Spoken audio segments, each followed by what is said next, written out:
वर्तमान समय में मनुस्मृति की विभिन्न कारणों से आलोचना की जाती है, किंतु महर्षि मनु ने राज व्यवस्था के अंतर्गत कितने ऊंचे आदर्शों की चर्चा करी है। आइए चर्चाओं पर विचार करते हैं कि राजा की आवश्यकता क्या, राजा कैसा होना चाहिए। इसका जो सिद्धांत है इसको हम वैदिक सिद्धांत भी कहेंगे। वर्तमान काल के अंदर जो राजनीति शास्त्र पढ़ाया जाता है, पॉलिटी पढ़ाई जाती है, इसको राजा की दैवीय उत्पत्ति का सिद्धांत माना जाता है, परंतु यह सिद्धांत वस्तुतः महर्षि मनु द्वारा प्रतिपादित है और इसी सिद्धांत को आधुनिक लोकतंत्र के आने से पहले दुनिया भर के प्रसिद्ध साम्राज्यों में स्वीकार किया गया था। माने यह सिद्धांत हजारों लाखों वर्षों से स्थापित सिद्धांत रहा है। इसको महर्षि मनु के 3 श्लोकों के माध्यम से जानने का प्रयास करेंगे। महर्षि मनु की जो स्मृति है, मनुस्मृति, उसके अध्याय 7 के प्रथम श्लोक के अंदर बताया कि यथा वृत्तो भवेन् नृपः, कि राजा किस प्रकार का होना चाहिए। तो प्रथम श्लोक में यह प्रश्न उठाया और उसकी व्याख्या करते हुए दूसरे श्लोक में बताए कि ब्रह्म प्राप्तेन संस्कारम क्षत्रियेण यथा विधि सर्वस्यास्य यथा न्यायम कर्तव्यम परिरक्षणम। बहुत विशेष श्लोक है और इस पर विचार करेंगे।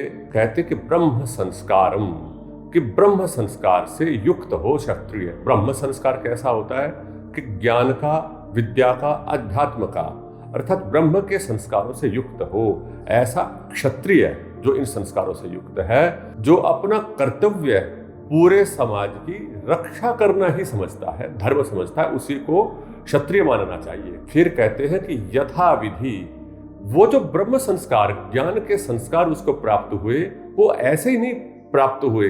कहते यथा विधि, यथा विधि का अर्थ ब्रह्म संस्कार से जोड़ते हुए ऐसे करेंगे कि उसका संस्कार हुआ हो, विधि पूर्वक है। ऐसा न हो कि वह आत्मशलाघा में ही अपने आप को ब्रह्म संस्कार से युक्त मान ले, परंतु उसने जो तात्कालिक व्यवस्थित परंपरा के अनुसार जो उस काल की है, गुरुजनों के पास जाकर उसने अध्ययन भी किया हो, तभी उसको संपूर्ण समाज स्वीकार कर पाएगा।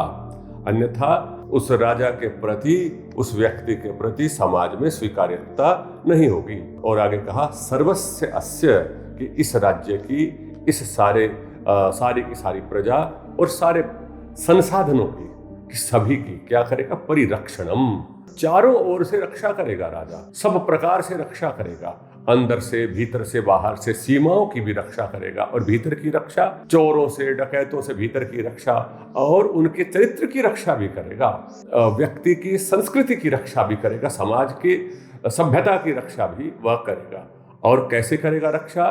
कहते हैं कि यथा न्यायम कर्तव्यम, कि न्यायपूर्ण, बिना किसी भेदभाव के, बिना किसी पक्षपात के जो करेगा उसी को ही वास्तव में राजा होना चाहिए। रक्षा करना और न्यायपूर्वक करना, यही उसका कर्तव्य है। साधारण रूप से तो भाई प्रत्येक व्यक्ति इस बात को कहता है, परंतु आंतरिक रूप से निष्पक्षता से जो करेगा वही राजा बनने के योग्य है। ये साधारण बात नहीं है। इस स्थिति के अंदर हमें विचार करना चाहिए कि कितना ऊंचा आदर्श महर्षि मनु ने उस काल में दिया, जो आज भी प्रासंगिक है, आज भी इससे शिक्षा ली जा सकती है। आगे कहते हैं, अगले श्लोक में कहते हैं राजा की आवश्यकता के लिए, कहते हैं अराजके ही लोके अस्मिन् सर्वतो विद्रुते भयात् रक्षार्थमस्य सर्वस्य राजा नाम असृजत प्रभु। कहते अराजके ही लोके अस्मिन्, इस लोक में, ये जो लोक था, राजा के बिना यह संसार कैसा होगा। तो यहां पर एक शब्द आया अराजक। देखो आज भी यह शब्द प्रसिद्ध है, अनार्की के लिए कहते हैं अराजक, जिसमें, और उसी से फिर बाद में राज्य बना, कि जिस राज्य में राजा नहीं होगा तो वह राज्य कैसा होगा, अराजक हो जाएगा। आज भी यह शब्द प्रसिद्ध है। राजा विहीन समाज अराजक हो जाता है। तो इसलिए इस जगत में सर्वतः भयात विद्रुते, कि चारों ओर भय का, व्याकुलता का वातावरण हो जाता है जब जिस राज्य में राजा नहीं होता, क्योंकि कौन किसकी हानि करेगा पता ही नहीं चलता। जंगल का राज हो जाता है, बलवान निर्बल का अधिकार, धन संपत्ति सब कुछ हड़प लेता है। तो ऐसी स्थिति में रक्षार्थम अस्य सर्वस्य, कि इस सब समाज और राज्य की सुरक्षा के लिए, निश्चिंतता के लिए प्रभु राजानम असृजत, परमात्मा ने ही राजा पद का सृजन किया है। अर्थात राजा बनाने की प्रेरणा मानवों के मस्तिष्क में परमात्मा की ओर से ही आती है कि सभी लोग किसी योग्यतम की, जिसमें सबकी रक्षा करने का उच्च भाव हो, जैसे कि पहले श्लोक में बताया था, और उसके संस्कार भी इस प्रकार के हो कि सारा समाज स्वीकार कर ले, उसको अपना नेता अथवा राजा हम सब स्वीकार करें। और आगे कहा, एक और श्लोक है कि स्वे स्वे धर्मे निविष्टानां सर्वेषां अनुपूर्वशः वर्णानामाश्रमाणां च राजा सृष्टो अभिरक्षिता।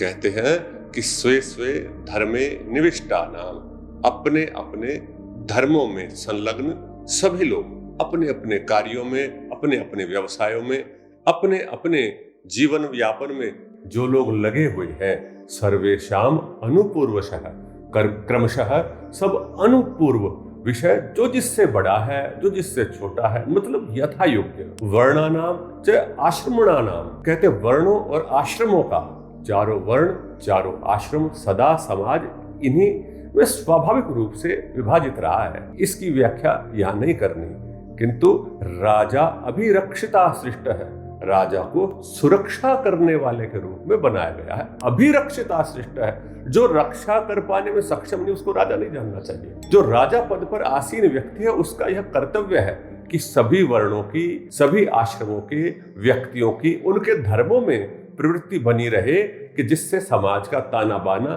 दीर्घ काल तक बना रहे, सभी लोग शांतिपूर्वक अपने चारों पुरुषार्थ धर्म, अर्थ, काम और मोक्ष को प्राप्त कर सके। इसलिए राजा की और राज्य की सृष्टि होती है। जब ऐसा राजा होता है तो वह राजा शताब्दियों तक जनता के हृदय पर राज्य करता है और भगवान के जैसा पूजा जाता है। मनुष्य जाति के इतिहास में इस प्रकार के प्रमाण भरे पड़े हैं। इसलिए महर्षि मनु के द्वारा जो यह बात राजा की योग्यता और राजा की आवश्यकता के विषय में बताई गई, यह वर्तमान काल में जो भी व्यक्ति समाज की रक्षा करना चाहते हैं उनके लिए प्रासंगिक है।